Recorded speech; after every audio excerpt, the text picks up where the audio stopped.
अस्सलामुअलैकुम my YouTube family. उम्मीद करती हूँ कि आप लोग सब ठीक ठाक होंगे और सेहत की बेहतरीन हालत में होंगे।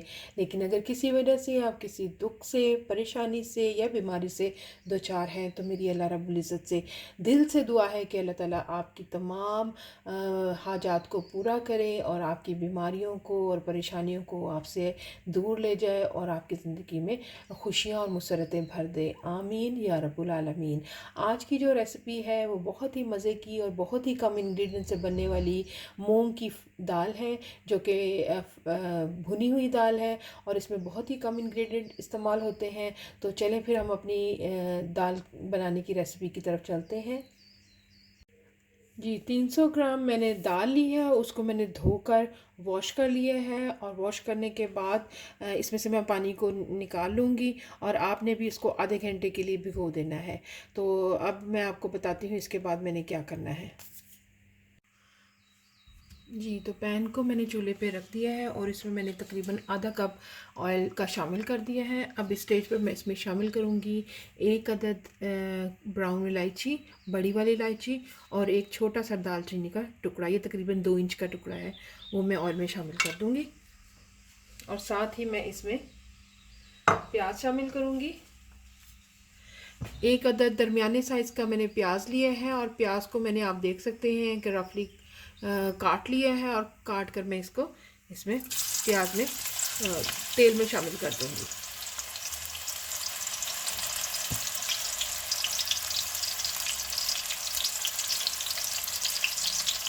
इसको हल्का सा सुनहरी कर लेंगे। जैसे ही प्याज का कलर हल्का सुनहरी हो जाता है तो फिर हम इसमें अदरक और लहसुन की पेस्ट को शामिल करते हैं। आपने इसको ज़्यादा डार्क नहीं करना है, बल्कि हल्का सा सुनहरी कर लेना है। प्याज हमारा सुनहरी कलर का हो चुका है, ये ब्राउन नहीं आपने इसको करना है, इसको बल्कि हल्का सा, जैसे ही इसका कलर हल्का सुनहरी होने लगे तो इस स्टेज पर आपने इसमें 1 टेबलस्पून आपने जिंजर का लेना है, जिसको मैंने कूंडी में कूट लिया है, और 1 टेबलस्पून ही आपने गार्लिक का लेना है। और इन दोनों चीज़ों को, जिंजर को और गार्लिक को, आपने सुनहरी किए हुए प्याज़ों में शामिल कर देना है और फिर मज़ीद इसको 2 से 3 मिनट तक आपने भूनना है। प्याज, अदरक और लहसुन हमारे गोल्डन ब्राउन हो चुके हैं, तो इस स्टेज में मैं इसमें शामिल कर दूंगी 1 अदद टमाटर, जिसको मैंने चॉप कर लिया है, और 2 अदद मैंने हरी मिर्चें बुलेट वाली ली हैं, मोटी वाली हरी मिर्चें ली हैं, इनको भी मैंने चॉप कर लिया है, इसे मैं शामिल कर दूंगी। साथ में थोड़ा सा पानी शामिल कर दूंगी।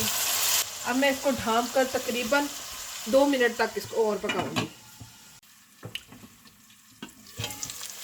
जी, तो प्याज़ों को तकरीबन पकते हुए, प्याज़ों को, टमाटरों को और हरी मिर्चों को पकते हुए तकरीबन 2 मिनट हो चुके हैं। तो अब हम इसमें बाकी के कुछ मसाले शामिल करेंगे। तो उसके लिए मैंने लिए हैं 1 टीस्पून मैंने लाल मिर्चों का पाउडर लिया है, और हाफ़ टी स्पून मैंने हल्दी पाउडर लिया है, और 1 टीस्पून जो है वो मैंने नमक का लिया है। और नमक और मिर्चें, जैसे मैं पहले भी आपको बताती हूँ, हमेशा आपने अपने टेस्ट के हिसाब से लेने हैं। अब इनको मसाले में, हम इन मसालों को हम टमाटरों के मिक्सचर में शामिल कर देंगे, टमाटर और प्याज के मिक्सचर में।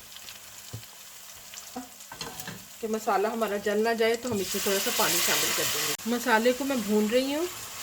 तो मसाला हमारा भून चुका है। इसमें 300 ग्राम मूंग की दाल, जो मैंने धोकर साफ़ कर ली थी और इसको मैंने निचोड़ लिया है, अब इसको मसाले में हम शामिल कर देंगे। दाल को भूनते हुए मुझे तकरीबन 5 मिनट हो गए हैं और आप देख सकते हैं कि अभी इसमें से थोड़ा थोड़ा सा ऑयल जो है वो निकलना शुरू हो गया है। तो इस स्टेज पर मैं इसमें डालूँगी हाफ़ टी स्पून मैंने लिया है गरम मसाले का, और हाफ़ टी स्पून मैंने साबुत ज़ीरा लिया है, इसको भी इसमें शामिल कर दूंगी। जी, तो आप देख सकते हैं कि दाल हमारी बहुत अच्छे तरीके से भुन चुकी है। अब इस स्टेज में मैं इसमें पानी डाल लूँगी।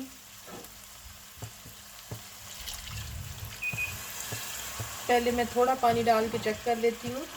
मैंने तकरीबन आधा कप के करीब पानी डाला है, क्योंकि इस दाल में, जो दाल मूंग बनाते हैं हम भुनी हुई, इसमें पानी का बहुत आपने एहतियात से डालना है, क्योंकि अगर आपने पानी को ज़्यादा कर दिया तो तब भी आपकी दाल जो है वो ख़राब होगी, और अगर आपने कम कर दिया तो तब ये कच्ची रह जाएगी, और अगर ज़्यादा डाला तो ये घुल जाएगी। तो मेरे ख़्याल से तो पानी की मिक़दार बिल्कुल ठीक है। और ये थोड़ा सा पानी में और शामिल कर देती हूँ।